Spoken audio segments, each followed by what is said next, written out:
Okay, welcome everyone. Thank you for taking the time out of your Friday to join us for this webinar centered around Empower Her Access. We're going to be talking today about the impact of COVID-19 on women technology entrepreneurs. And this session is brought to you in partnership with M12, Microsoft's venture capital fund, and Women in Cloud. So thank you for being here today. And let's get started. So for those of you where Women in Cloud is new to you, I want to start by, I'll tell you a little bit about Women in Cloud, but first let's get to know each other a little bit. I want you to share in the chat, what is one thing you want to do in life, but don't know where to start? And I'm going to ask the question as well to our panelists that are joining us today. You guys can come off of mute and turn your camera on. So let's start with, Colleen O'Brien. Tell me, what's one thing you want to do in life, but you don't know where to start? Raisa, great question. Thanks for kicking off with me. So one thing that I would like to do in life and have no idea where to start is to become more of a comedy writer. One thing that I found so much happiness and solace in during the past 18 months of this pandemic has been reading funny things. And I would love to write them as well. That is very cool and something I never would have expected of you, but I love that I know that now. So that's pretty cool. I might actually know some resources to help you get started with that. So let's go to our next panelist, Olivia. Are you there? Olivia, hi. What is one thing you want to do in life, but you don't know where to start?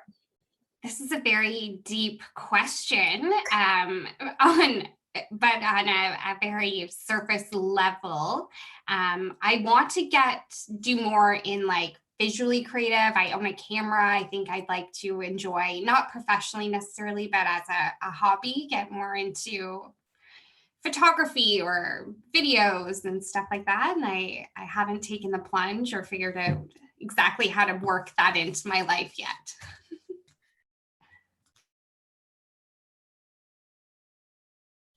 Raisa, you're on mute. Thank you, Colleen. You will get there, I'm sure, Olivia. I'm certain we have connections in the network that can make these things come to life for you. Chaitra Vidulapalli, are you there? What's one thing that you want to do in life, but you don't know where to start yet? I think I'm in the same boat as Olivia. Like, it's more of a hobby thing, is want to learn food photography and plating skills. It's always been a dream, but I don't know how to do it properly. So that is a hobby I wanted to kind of hone on and use the phone to do it. I do it, but it's not there yet. So I want to get it to a professional level. Plating skills, I'm totally with you on that. It's an art I really admire. I would say for myself, one thing that I want to learn, that I want to do, I'm so lost on it, but I really want to start like a small farm and an animal sanctuary, just because my my retirement plans is literally just to be surrounded by a little farm and a bunch of animals that need love. So let's get started today. You guys go ahead and share in the chat what's one thing you want to do in life but don't know where to start. Today we're going to be talking about what's been impacting us over the past, year and a half now, and really talking about the landscape where we are now and what solutions we can put in place to really change the future and sustainable solutions. So those of you that are new to Women in Cloud, we are a community-led economic development organization, and we are working to take action to generate over $1 billion in net new global economic access for women tech entrepreneurs by 2030. And we're doing that through partnerships with corporations, community leaders, and policymakers. So we have three pillars, ways that we do that: through community events, partnering with Fortune brands and focusing on entrepreneurial acceleration and policy advancement. So this session today really covers quite a few of those, and we're going to dive in to what we uncovered through our recent COVID-19 impact survey. So today we have a great group of ladies joining us as speakers. We have Olivia Bechtold, who's going to start off by sharing the results from the 2021 edition of the COVID-19 impact report. Then we'll go into a fireside chat led by Chaitra Vidulapalli with Colleen O'Brien of M12, talking about really shaping the sustainable growth for women tech entrepreneurs and the landscape there. Then we'll once we talk about setting the stage and where we are now, then we'll go into solutions for women tech entrepreneurs and sharing those opportunities and resources with all of you that are joining us here today. Then we'll close and share all of these resources with you at the close of today's event. So today, as I mentioned, we have a great lineup of women joining us. Chaitra Vidulapalli, she's the president and co-founder of Women in Cloud. Also, we have Colleen O'Brien, the CMO of M12 Microsoft's Venture Capital Fund, and Olivia Bechtold, who's the marketing communication specialist with Women in Cloud and also Hello Friday Marketing. Welcome, ladies. So great to have you. And with that, I'm going to hand it over to Olivia to start sharing with us the findings from the survey that we recently did. Olivia, over to you. Thank you. So I'm going to start with a kind of overview of the 2021 results and then look at how that compares to the 2020 results. So for those of you who don't know, this is a second edition of this research project. We've originally put out a survey in 2020 and a report going with that about the initial impact and the projections and predictions for the impact as the pandemic continued. So in our 2021 responses, the revenue lost to date by women technology entrepreneurs and their businesses has been between 50 and 100K as the kind of median. Some have lost far, far more than that. Similarly, opportunity loss to date has been over $50,000 as an average. These things are caused by postponed or canceled projects, lost income, pipeline freezing, also things like not being able to travel or attend events and network, and additional operational costs like rent and utilities that have needed to be paid while the pandemic lockdowns have continued. Similarly, in addition to the financial and opportunity loss, we also looked at emotional impact, and we had 60% of this year's respondents indicate that they've had a negative or somewhat negative emotional impact as a result of the pandemic. So when we look at how that compared to 2020, so in 2020, our respondents projected $1 million in revenue loss over 2 years. So if you look at the revenue loss to date of an average of $50,000 to $100,000, we're about a year-ish into it. And if this continues, we may start to see getting closer and closer to that projected loss. Same with opportunity loss. The projections were of $5 million. Opportunity loss to date is at 50,000 or more, but as we continue to see additional lockdowns occur and restrictions, this could easily exceed the predicted amounts. In addition to that, we also saw 25% of respondents have indicated they've had to downsize their companies in the last year or implement a work from home policy. So people are really having to shift how they're doing things and try and combat those costs that they're incurring. Similarly, we had 49% of 2020 respondents indicated negative or somewhat negative emotional impact. this is actually much higher among 2021 respondents. So 60% indicated that response this year. Similarly, being surveyed on their stress and anxiety levels, we saw a 6% increase in 2021, but that's from 78% to 82.5%. So even though the financial, we're not quite hitting those projections yet, the emotional toll that this pandemic has caused is far greater than I think we could have predicted. So some of the things that Women in Cloud and M12 are doing with our other partners and community is doubling down on Fortune 100 engagement and access through a number of different programs and events. We're also looking at ways we can invest in digital customer acquisition and support women's investment in that when it comes to our marketplace, our own digital marketplace, other marketplaces, and cloud vendors.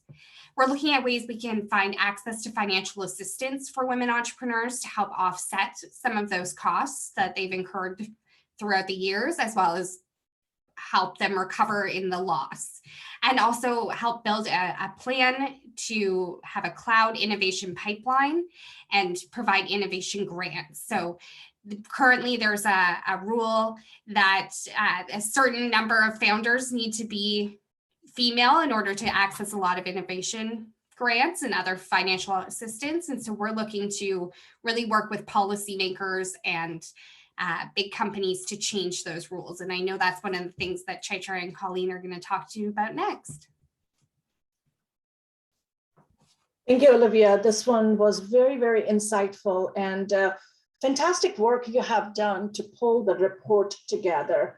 So as Women in Cloud is going to be working on the programs and strategies to create more access to investment, access to people, or access to program, you also have a role as an entrepreneur to take action. You have a role is to really share this report with your investors, with the policymakers in your local community, and also corporate executives who are in your network.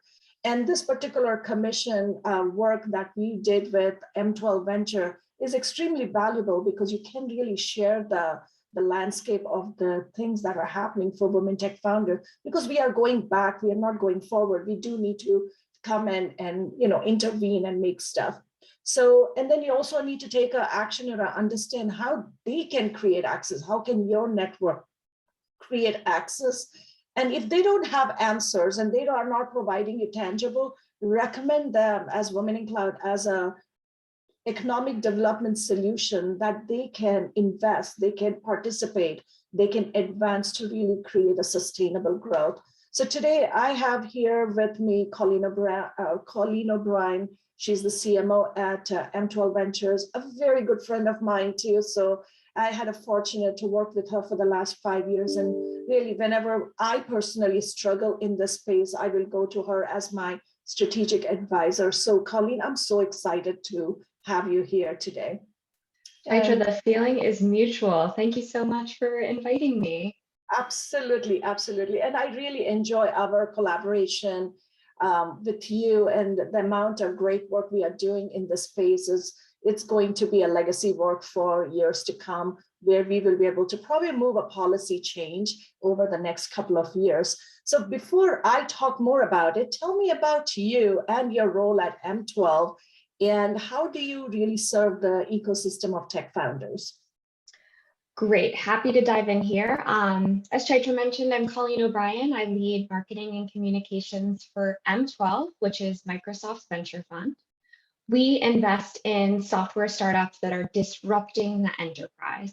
So no B2C investments right now, primarily focused on B2B.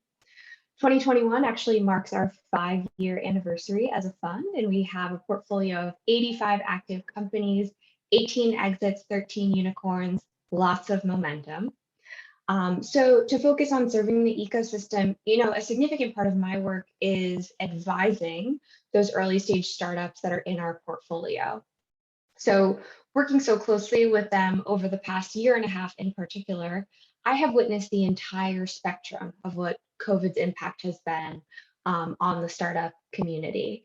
So remote work has accelerated the digital transformation of several Fortune 500 companies, oftentimes the customers of these startups. And many of our startups have benefited from that acceleration. They're on the super successful side, but others have really faced tremendous headwinds and struggled to lead through such a difficult time. In addition to working with our portfolio companies, I manage our partnerships with community-based organizations, including Women in Cloud. At M12, we seek to realize a more inclusive startup and venture ecosystem, and that's why we establish partnerships like this. Black and brown founders, color and tech are among some of our community-based partners. And all of that is really to make sure that the investments that we're making are truly representative of what the founders in the world have to offer. Absolutely, Colleen. And the more we look at how the investors are investing, they're actually spending more and more into an enterprise SaaS solution. And that is the trend we are seeing. And the representation of women is so low there. And that's what the Women in Cloud ecosystem is spending more and more to make sure that we have the right ecosystem to help.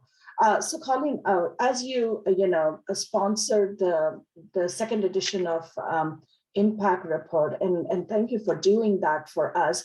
Why is this so important for you and for your organization? And why has this research a priority for M12 to sponsor this year? Yeah, so M12 has long been a supporter of female founders. We had our inaugural Female Founders Competition in 2018, and that we're tracing that all the way to our standing partnership with Women in Cloud. We also have a national partnership with the nonprofit organization AllRaise, which seeks greater gender equity in both founding and funding, so on both the founder side and the VC side of things. But we're always on the lookout for ways that we can better be supporting women tech founders. And, the motivation was also very pivotal to the moment in time. If we transport back to September of 2020, I read some Politico coverage recently that showed that 800,000 women dropped out of the workforce September 2020 compared to about 100,000 men. So 8 times the number of women dropped out of the workforce in that month alone.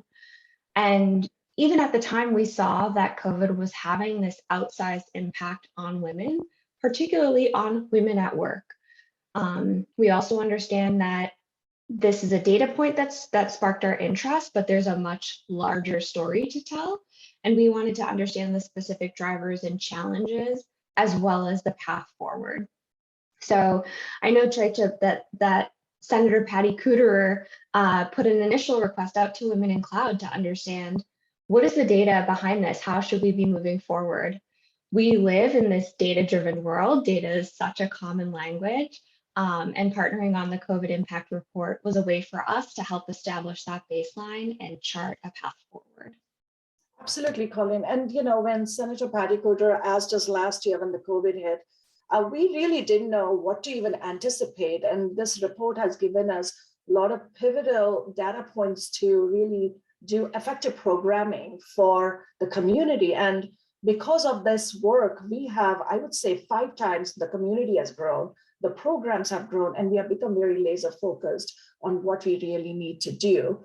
Right. And as part of it, Colleen, talk to me about is what trends that you are seeing from M12 that is making you pause and explore pivots to shape investments and guidance for your portfolio companies? Yeah, so I will answer this question in 2 different ways. First, I'll talk about some of the trends that we're seeing with our portfolio companies, and then I'll talk a little bit about investment trends that we're seeing in the market at large.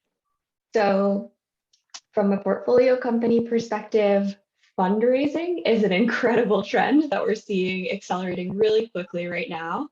There is so much money in the market. There are so many new players in the investment community, and startups are raising much larger rounds, even starting at that seed stage. Seeing a multi-million-dollar seed stage funding round is happening more commonly now. And in addition to those larger rounds, we're seeing fundraising happening at a quickening pace as well. Year over year, funds are getting rounds are getting fundraised. The next big trend that we're seeing is around go-to-market and increasing digital engagement with customers. And, you know, for some of the B2C entrepreneurs out there, they might think like, well, obviously this is table stakes. You need to have a great digital presence to engage your customers. But in the B2B world, there's largely a lot of, you know, in-person handshaking that still happens in order to sell your solution. So shoring up remote selling capabilities has been very critical. That ability to sell a technology product or service without that in-person interaction. It's been a really interesting time for me and the communication space. You know, if you cannot have your chief technology officer in a room speaking with an IT pro, does anyone know how your technology works? And getting super crisp on your value propositions with your copywriting, what your product does and does not do, who you do and do not serve, has been really very important.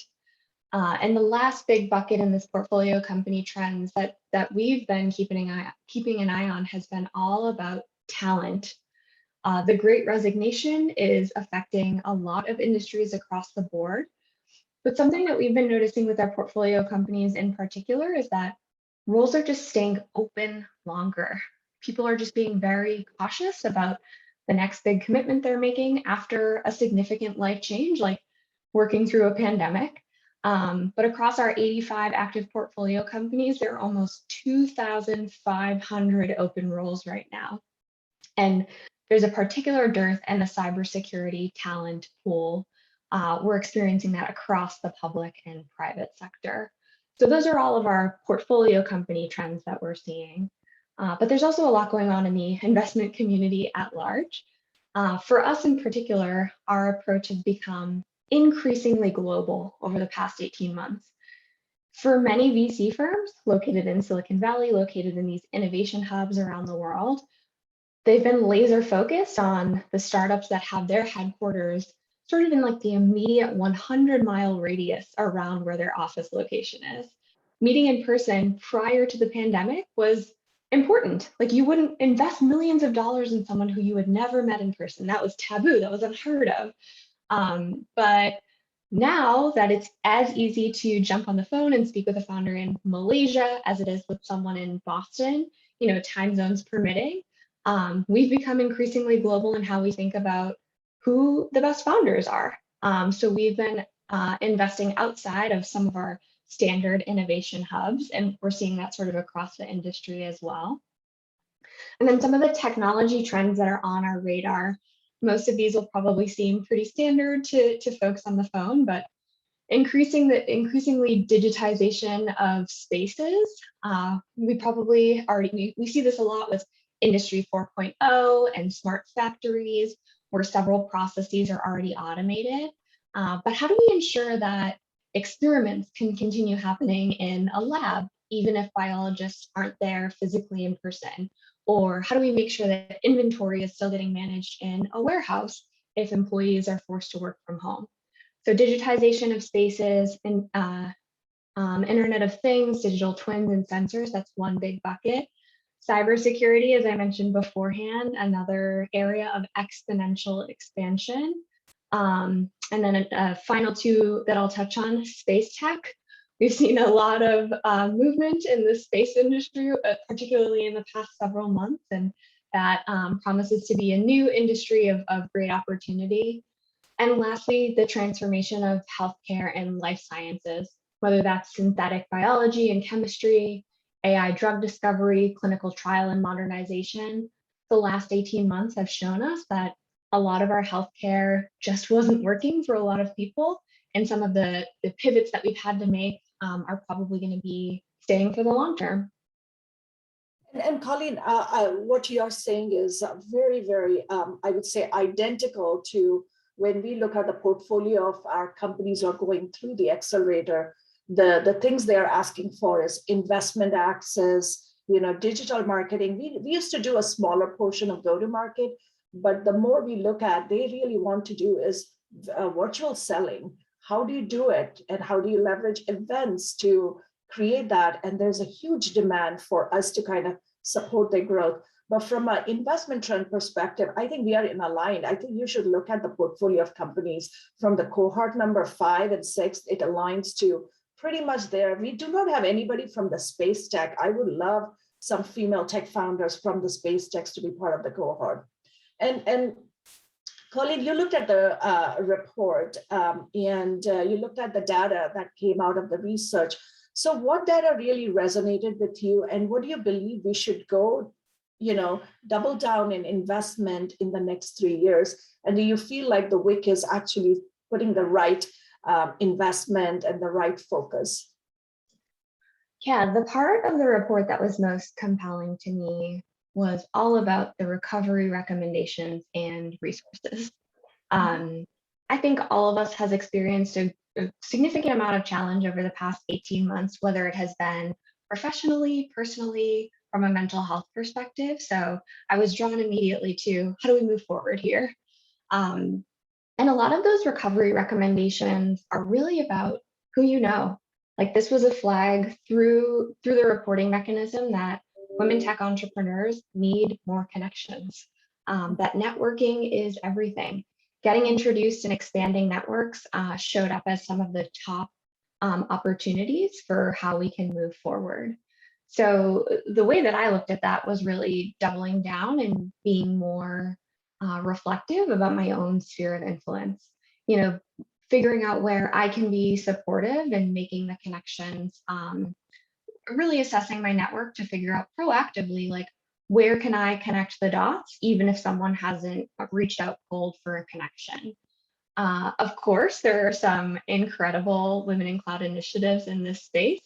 I know that you'll speak a little bit more about them today. Actually, do you want to take some time to talk about, get introduced? No, go ahead, you can talk about it, and then we'll share it at the end of the session too. Great, excellent. So there's one initiative from Women in Cloud in particular that I have already been a part of that I'm really excited to explore even more. But a database of individuals who are sort of raising their hand to say, I'm willing to serve as an advisor, a mentor, a connection to this community more broadly. And Chaitra and her team are making really fantastic connections by making that database accessible to women tech founders.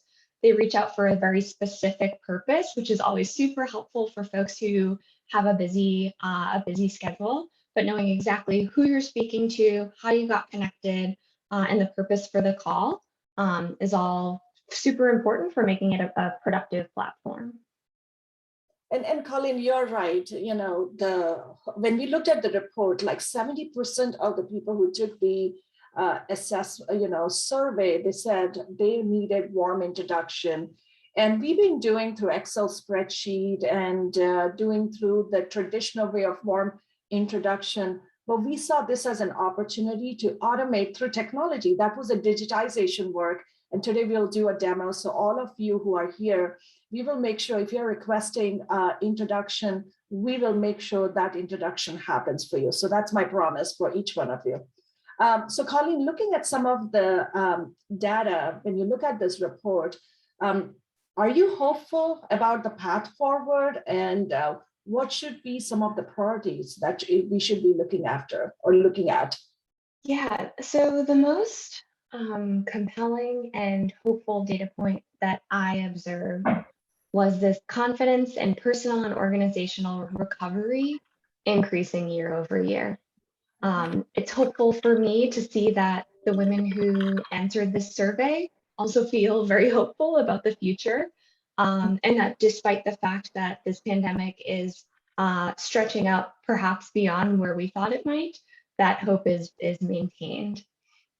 And then in terms of priorities where we should focus, just reflecting on some of these requests for connections, requests for deal intros, network expansion, I felt particularly compelled to think about helping people close deals. Everyone working at an enterprise company is in the position to broker a connection between an enterprise buyer and a founder, a solution creator. So it's really about the amount of effort that you're willing to put in finding the right buyer for that solution. But this is my plea to not underestimate your opportunity to like fundamentally change the trajectory of a founder's business. If you're inside the company, you are significantly closer to that enterprise buyer than any founder is. So assess what that means and how you can make the right connections. I will say this all with a caveat. Mental health is critical, boundaries are important. But on those days where you have a little bit more energy and a little bit more space in your schedule, you know, put a post-it on your computer.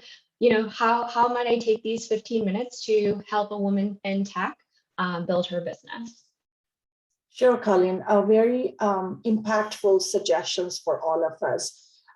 This is something I'm going to ask you to kind of do a deeper down on it, is what are the ways should like tech companies and communities like us be partnering with the VC funds and investor and to create more access to funding and or resources? What are the ways we need to look at? If you can share some ideas, that would be fantastic. Absolutely. So if you think about the motivations of a venture capital firm, the top priority that I would say, the key motivator that you can hinge on in brokering some of these conversations is all about deal flow, getting into the best deals. You know, there are several diversity mandated VCs, but the majority of venture firms are not experts in diversity and inclusion. And decades of pattern matching has made for relatively homogenous portfolios. In other words, if an investor has had particular success with a founder who looks a certain way or has a specific pedigree, they are incentivized to continue investing in that type of person.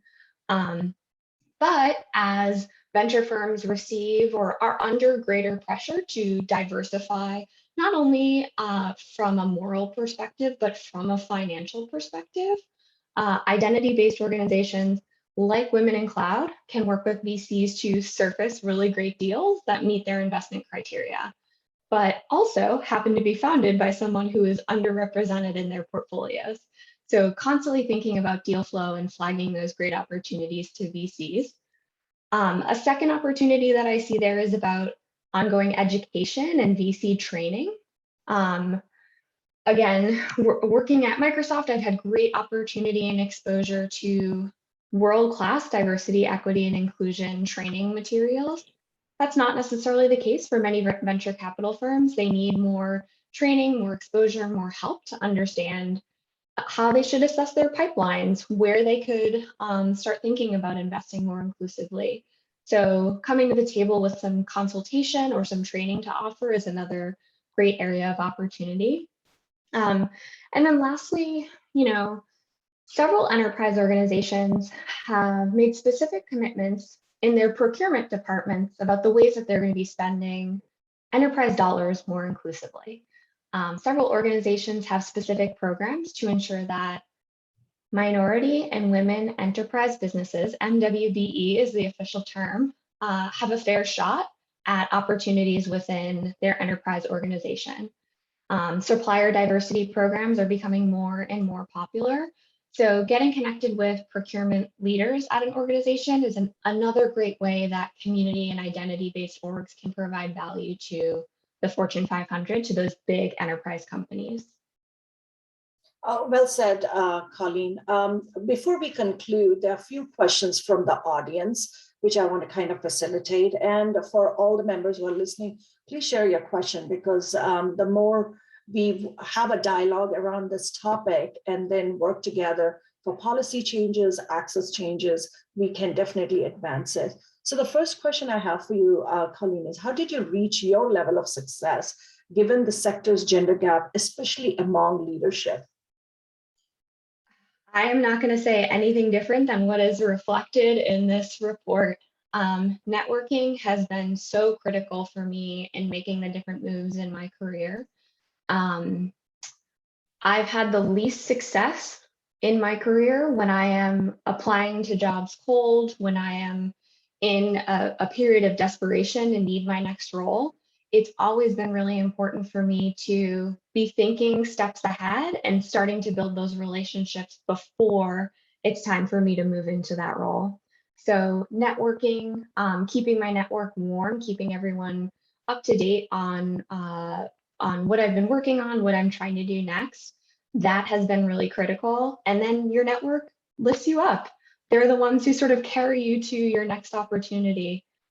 So I would, yeah, again, nothing that's too disparate from what's reflected in this report. So true. And Colleen, I would add a little bit is I usually maintain is a dream 100 list of people that I want to build a relationship and contribute to them. Not like I'm getting something, but I want to contribute through ideas or friendship or things that we can do together. And it becomes really powerful. And then you have a very warm community that you're working with.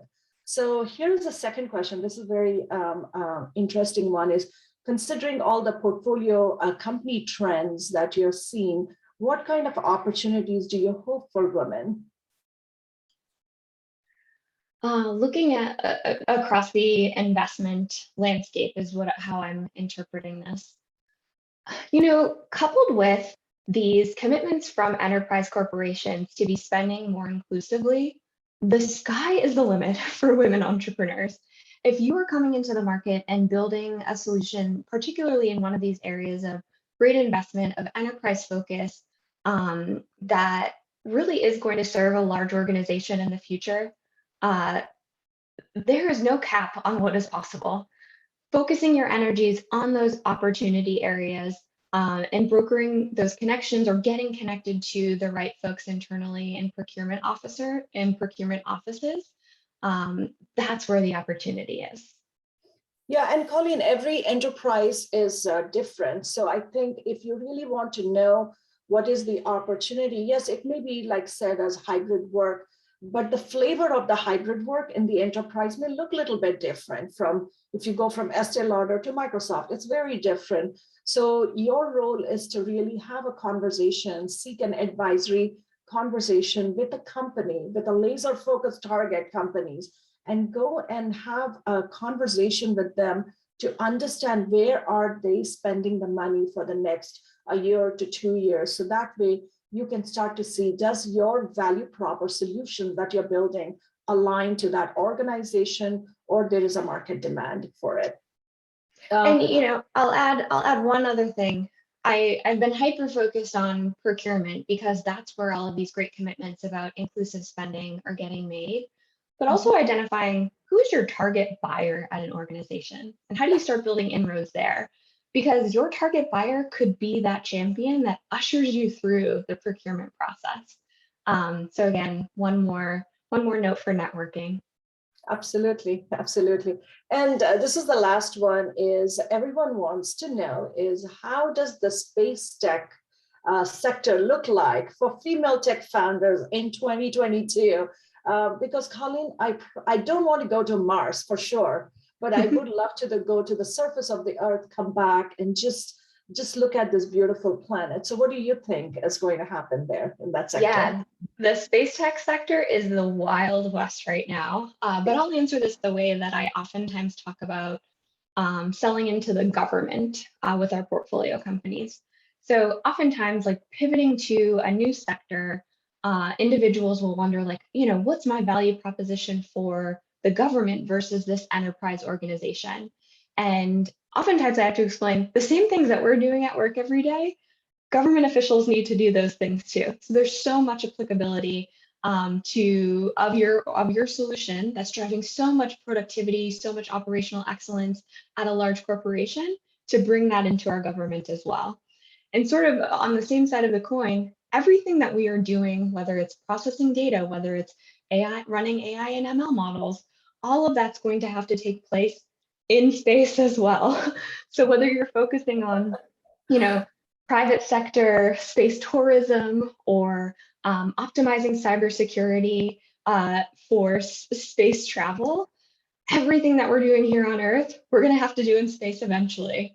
So yes, it is the Wild West. The sky is literally the sky is not the limit. Space is the limit. Well, here is the thing. If anyone builds a solution for the space tech, please let us know. We can all go together to the space and experience it. Because I'm telling you, I don't even that's a wild, wild west, and it's going to be pretty exciting. Again, Colleen, this one was really amazingly intelligent conversation, and Hope all the attendees also enjoyed as I did. Do you have any thoughts or wisdom that you want to share with all the entrepreneurs here, and any steps that they can take as they move on to the journey of building their solution? I'll answer this question more generally, just because I know that the past several weeks have been really challenging as we all figure out that this pandemic is not over. Personally, it has been a bit of a minefield for me to navigate from a mental health perspective.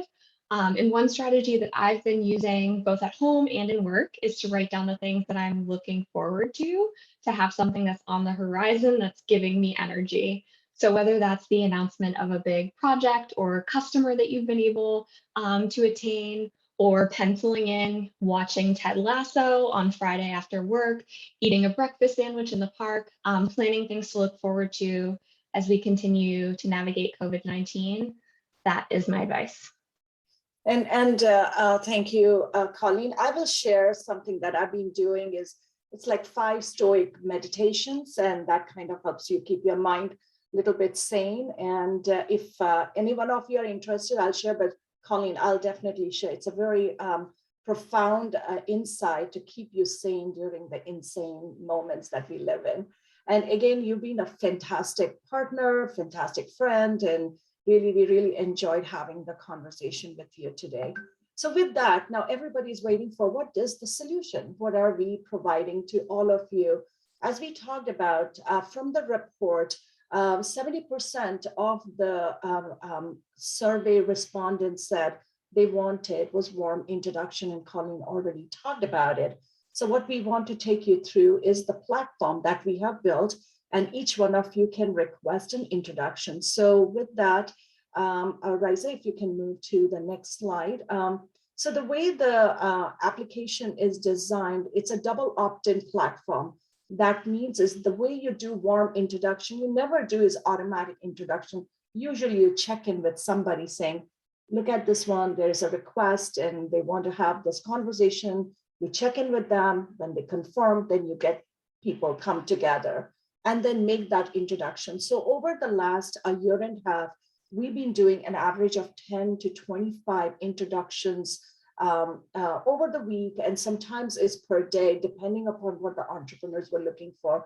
So it was becoming extremely hard. So what we really decided was, let's digitize the solution and let's bring the technology to work. And that's how exactly that, everyone is doing.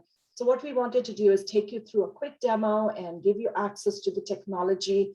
And over the next 3 months, we will be really working on bringing the best of the best advisors in our network. And you have access to these people who can really provide you as a moment in time advice, so you can move forward in your business building, so you can actually accomplish it, or whether it's VC investment conversation to building a tech solution, or whether you want to penetrate into a new market, they will be able to help you with that. So with that, Riza, I would love you to take people through a demo, and I will ask each one of you to take time today to really request introduction. And then we'll talk about some cool things that are coming. Excellent. Thank you so much, Chaitra. So everyone, as Chai mentioned, what I want to dive in now is how to actually use the solution that's been developed, the Get Introduced app. So what you can do through here is you can request those warm introductions with industry leaders. Chai said as well, it's a double opt-in system. So, when the request is sent to the advisor, they have the choice to approve or decline. And then when they come back to you, it's an email communication driven system through each step of the process. So you are engaged the entire way through. Once the connection is made, then you can connect, schedule some time to get on a call or connect by email. So you as the advisee really drives the conversation. So we want to walk you through how Get Introduced works. And I know the link has been shared in the chat so you can get started. So I'll show you what it actually looks like from the start of it. And I want you to think about this from the mindset of requesting a warm introduction. So if you go to intro.womenincloud.com, you'll be able to see the list of advisors that have raised their hands. These are all members of our Cloud Leader Circle, and they've all said that they would be open to having an advisory conversation with entrepreneurs and the Wix community to create access.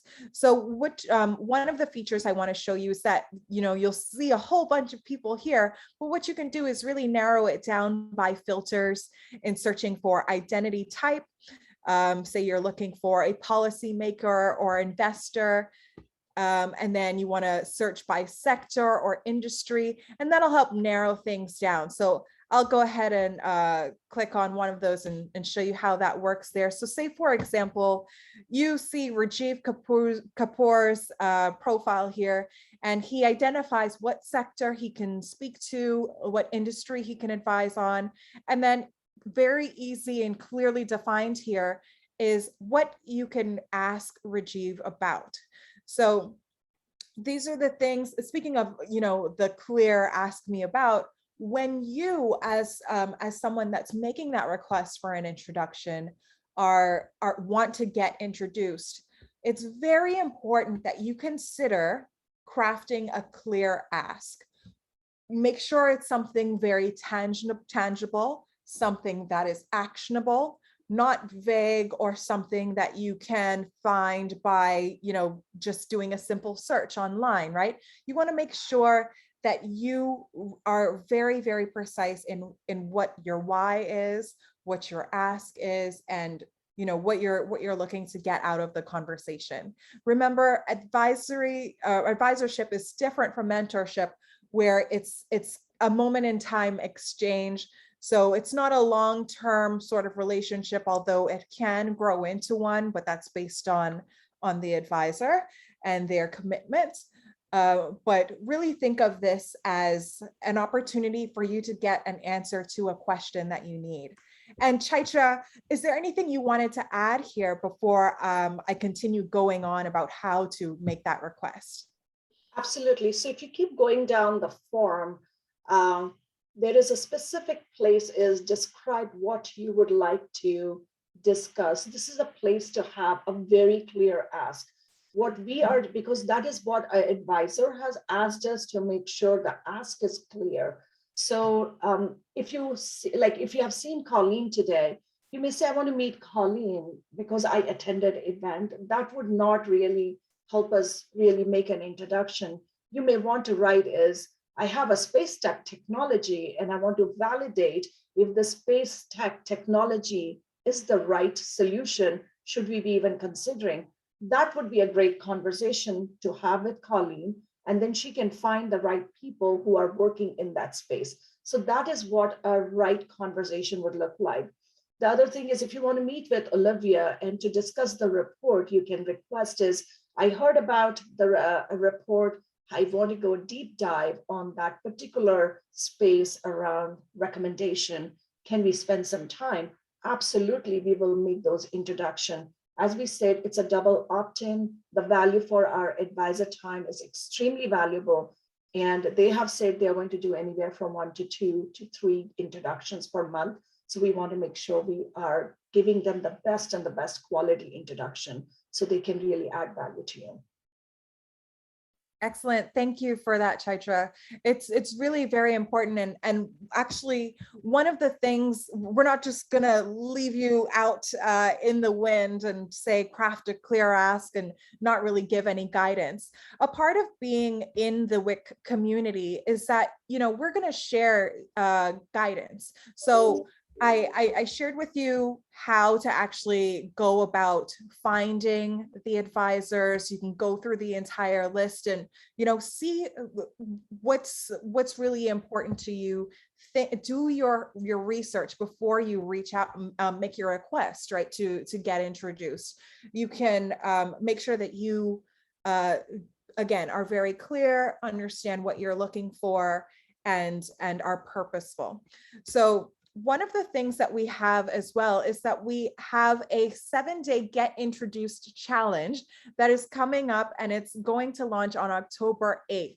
So we want you to take the time to actually sign up to participate in this challenge.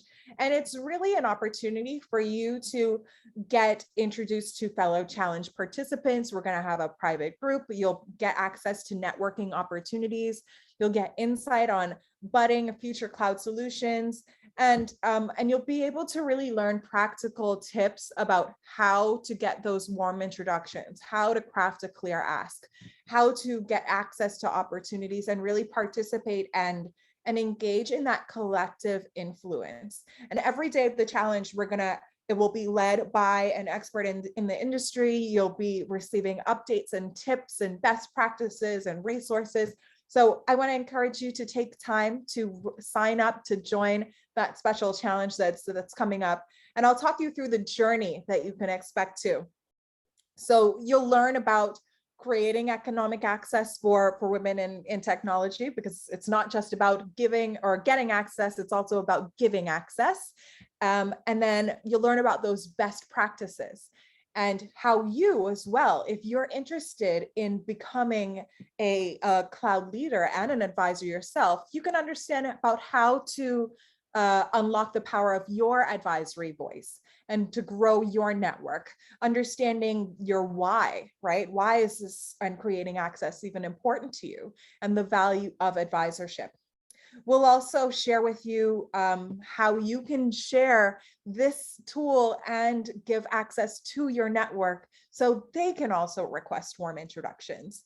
And then we'll talk about how to make your presence count at Wix signature events. So the goal is really to harness the community to come together to create 1,000 connections by the end of November.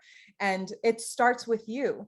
You know your ask. You don't be shy to reach out there and take action.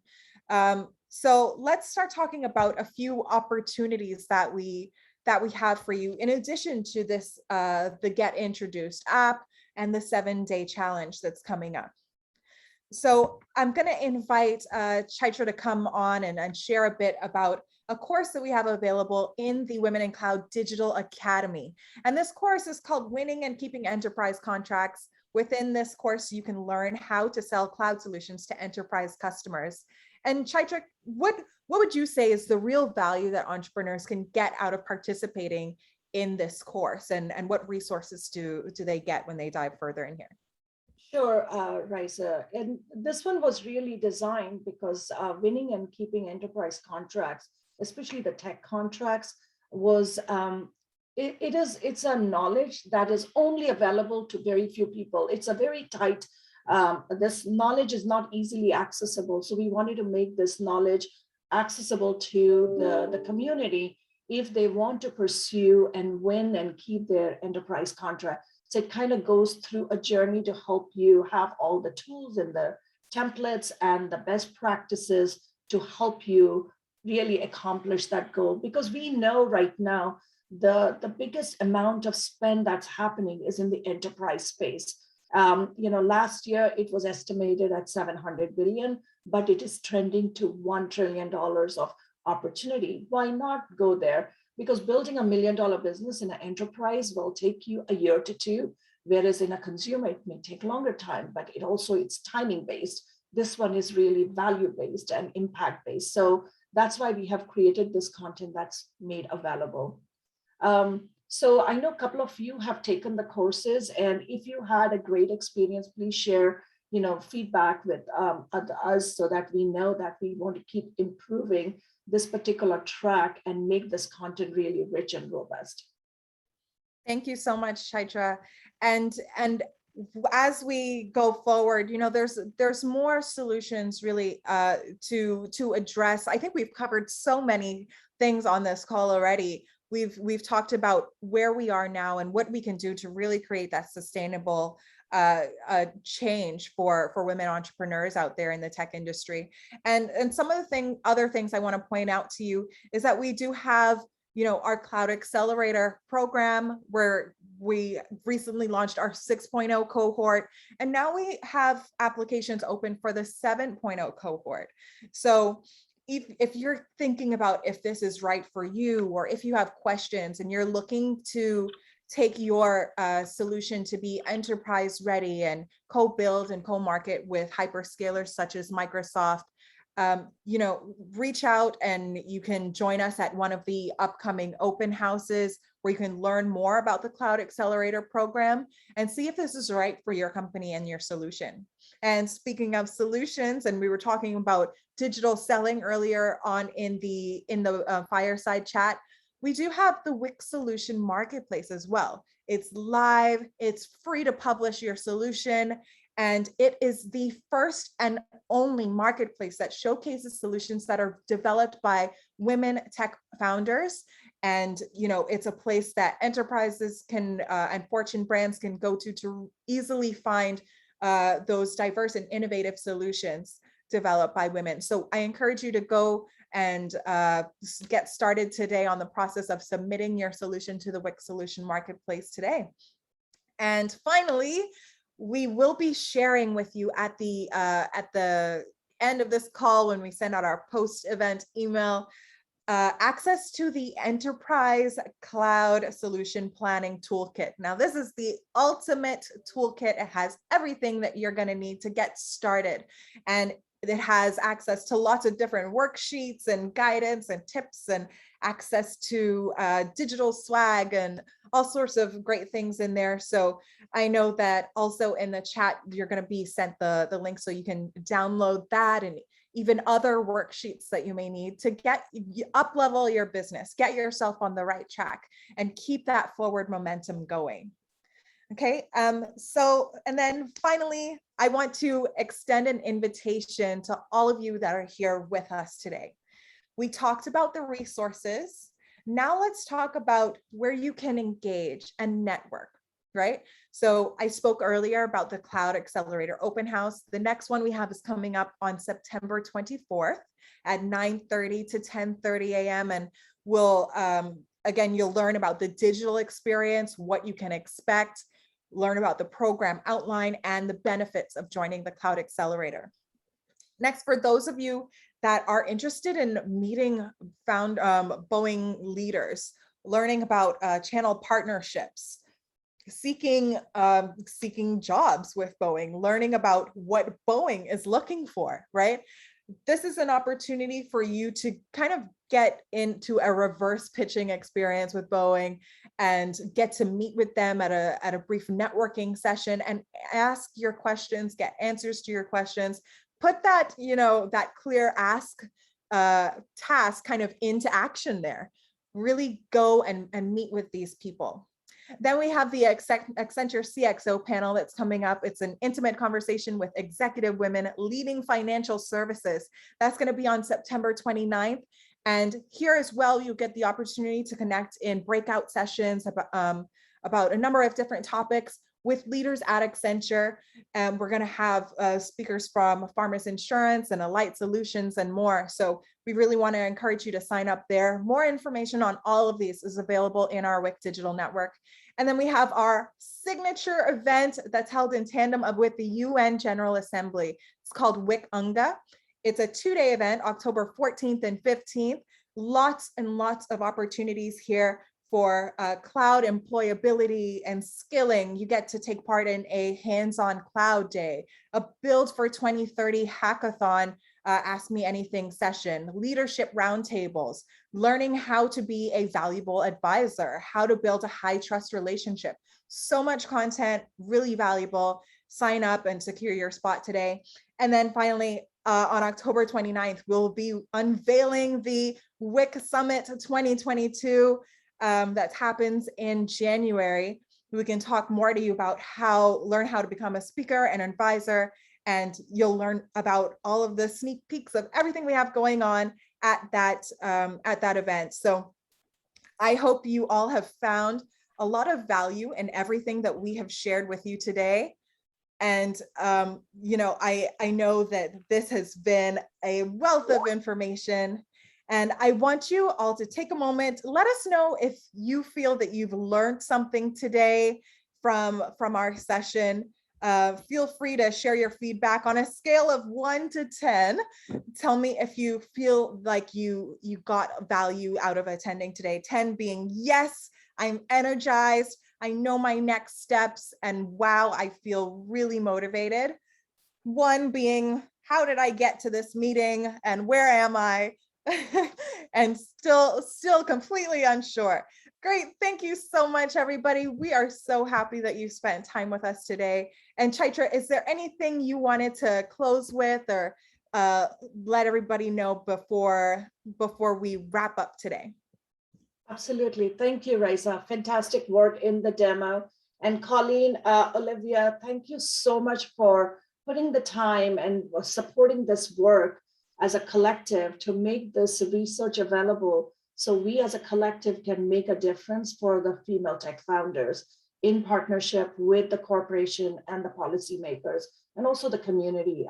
So as we as a community, let's work together because the work, we have a lot of work, but we can do with one introduction at a time, but we can make that possible. And together, let's create more access for each other. Again, thank you for being here, and we'll see you soon.